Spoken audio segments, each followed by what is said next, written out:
5 લાખ કર્મચારીઓને વંદે ભારત ટ્રેનમાં એલટીસીનો લાભ. કર્મચારીઓ માટે રાજ્ય સરકારનો વધુ એક નિર્ણય. મુખ્યમંત્રીએ ટ્વીટ કરીને આપ્યા સારા સમાચાર. મુખ્યમંત્રી ભૂપેન્દ્ર પટેલે રાજ્ય સરકારના કર્મચારીઓને રજા પ્રવાસ રાહત માટે વંદે ભારત ટ્રેનની મુસાફરીને માન્યતા આપવાનો મહત્વનો નિર્ણય કર્યો છે. રાજ્ય સરકારના કર્મચારીઓને દર 4 વર્ષે એલટીસી વતન પ્રવાસનો લાભ 6000 કિલોમીટરની મર્યાદામાં આપવામાં આવશે. કર્મચારીઓ દ્વારા આવા પ્રવાસ અન્વયે ટ્રેન દ્વારા મુસાફરી કરવામાં આવતી હોય છે, ત્યારે આ મુસાફરી હવે સરકારી કર્મચારીઓ વંદે ભારત ટ્રેનમાં પણ કરી શકશે. આ મુસાફરીનો 5 લાખ સરકારી કર્મચારીઓને લાભ મળશે. ભારતીય રેલવે દ્વારા છેલ્લા થોડાક વર્ષોથી આધુનિક સુવિધા સાથેની વંદે ભારત ટ્રેન શરૂ કરવામાં આવી છે.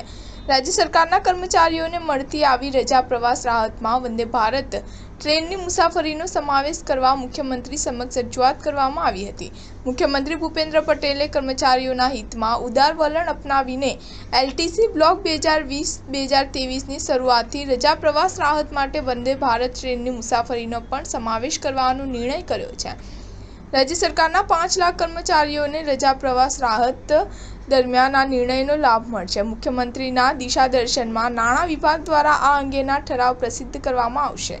1 મહિના પહેલા મુખ્યમંત્રી ભૂપેન્દ્ર પટેલે રાજ્ય સરકારના કર્મચારીઓને 7મા પગાર પંચનો લાભ મેળવતા રાજ્ય સરકારના કર્મચારીઓને કેન્દ્રના ધોરણે મોંઘવારી ભથ્થામાં 4% વધારાનો લાભ તારીખ 1 જાન્યુઆરી 2024થી આપવાની જાહેરાત કરી હતી. આ મોંઘવારી ભથ્થાના વધારાનો લાભ રાજ્ય સરકારના પંચાયત સેવાના તથા અન્ય એમ કુલ 4.71 લાખ કર્મયોગીઓ અને અંદાજે 4.73 જેટલા નિવૃત્ત કર્મચારીઓ એટલે કે પેન્શનર્સને મળવાપાત્ર છે.